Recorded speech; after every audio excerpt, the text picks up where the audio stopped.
What's happening, everybody? Welcome back to TWR. My name is Tavy, and this is my world of reptiles. I hope you are all doing awesome and taking care of yourselves. I'm having a pretty decent morning so far. I'm just kind of getting up, moving around, getting stuff started, getting ready to go to work. And we got coming out right now to explore. I've turned on the lights, so he's kind of up and about, moving and checking stuff out. So he's doing good. He has knocked down something because that corner is looking significantly better than it did earlier. So I wanted to figure out what got knocked down, probably a plant or something. But yeah, I got to get that all filled back up. I did get the orchid flowers that I want to put into this other corner, so I need to get those up there as well. But yeah, that goes baby Iro just moving around there. So another thing I was really getting ready to do actually was actually check in on Isopod Island. So I'm getting ready to go in here and kind of toss the dirt. I usually try to toss the substrate like maybe once every 2 weeks or so, just kind of get things all fluffed up. It also allows me to kind of get a better idea of just how many babies are in here, because a lot of them sometimes are in the substrates and will just kind of be like all flood out to the surface, and I get to see them all moving around after a good fluffing. So I'm going to go in here and I'm going to do that here in just a moment, but I figured I'd go through, kind of show anybody who is newer to the channel what's happening here on Isopod Island and which isopods we have in here. So, okay, this is obviously the Isle of powder blues. There's a lot of powder blues in here. A couple of those Spanish oranges, but lots and lots of powder blues. Those powder blues are just prolific breeders, like no joke. They just breed so much. Oh my gosh, they're everywhere. All right, you can see we got a whole bunch more of them underneath here. We've also got a lot more of the Spanish oranges here, and those are really cool. And so imagine, I feel like these are some of my most impressive ones when I first found the Spanish oranges. I was like, oh my god, they're the most impressive isopods I've ever seen. Oh, and then there's this one lone guy here. Come here.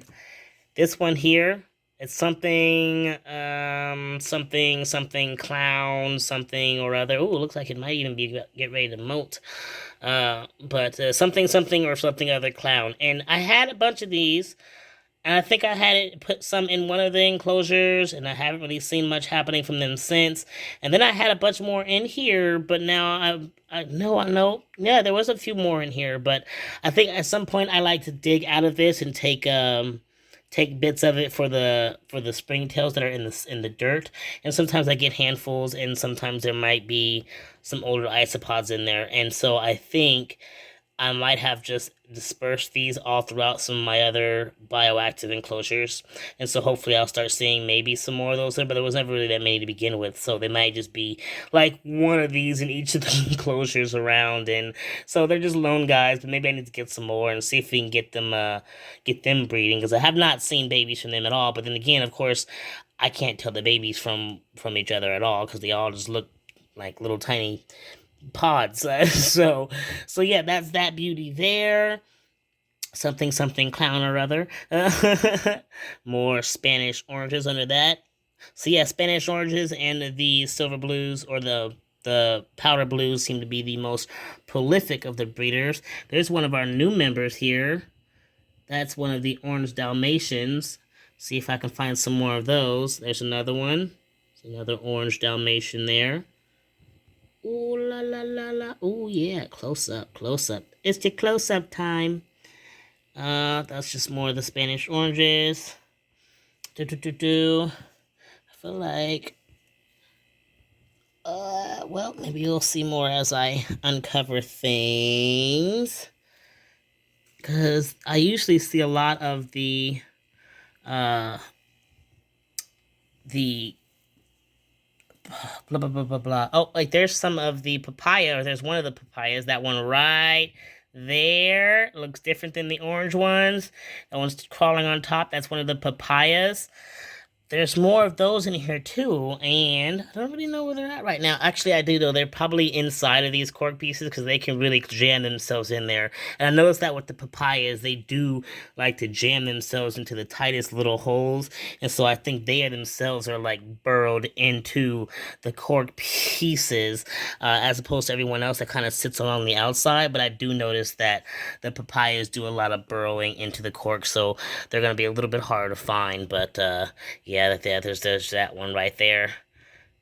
Very pretty, very pretty. I really love them, and I wish I could show you more of them. but they're all about right now. And I don't know where it happened to. There's definitely more. 'Cause I was just looking at them the other day. There's more of the orange Dalmatians in here. They were all like clustered up here on the top. So I'm gonna go ahead and toss this. I'm gonna just first move these ones over. There's another one of the orange Dalmatians there. I'm gonna move that over like so. Move that over like so. Move that over like so. Oh, there's another one of our... Oh, wait, no, that's the same one. Never mind. And then we're just going to toss it. I'm just going to get in here and toss it all around. Just get that substrate all tossed and get some of that fresh dirt down to the bottom and all the other good stuff. Get that leaf litter down up in there. It's definitely, I'm sure, like, you know, feels like, oh, you're disturbing their little oasis. And I definitely am, and they're definitely going to need to kind of resettle into wherever they choose to be, you know, so those guys are still there. Ooh, it's getting blurry, so, but, you know, it's just, it also makes sure that sometimes I put a lot of food on top, so that gets a lot of that food down into the inside, or down to the bottoms. Just gets them all tossed around. Keeps things changing for them.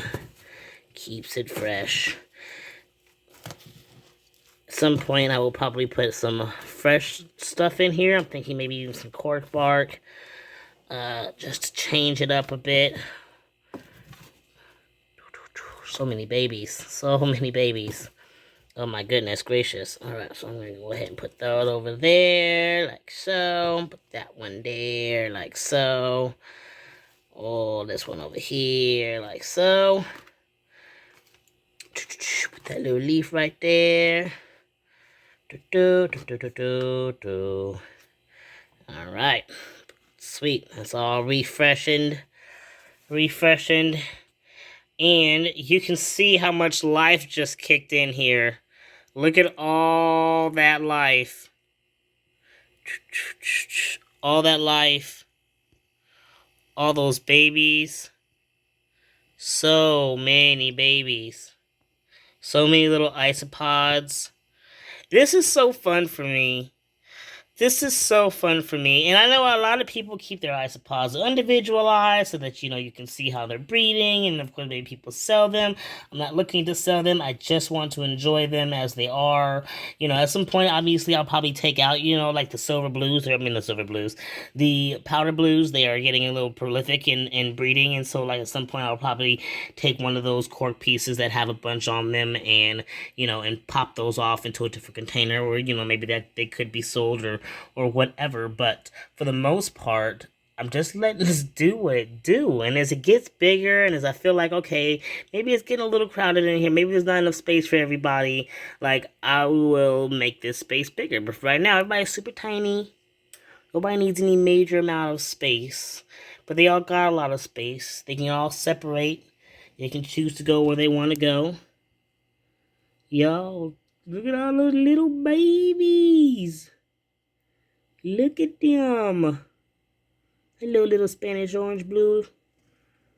Or Spanish orange blue. Wow.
Yeah, so those are my isopods. That's Isopod Island over there, slowly getting bigger, slowly getting more intricate, and slowly filling up with definitely more new and varying different species. I don't know how many more I would want to add to Isopod Island. If I add more, I'd probably want to expand it. But yeah, I mean, it's super fun. It's been fun. It's been interesting. And I've enjoyed it. So that's Isopod Island for you guys. And most of those isopods, with the exception, I think, of the Spanish oranges, came from Pod Solo. And if you have not followed his channel, you should.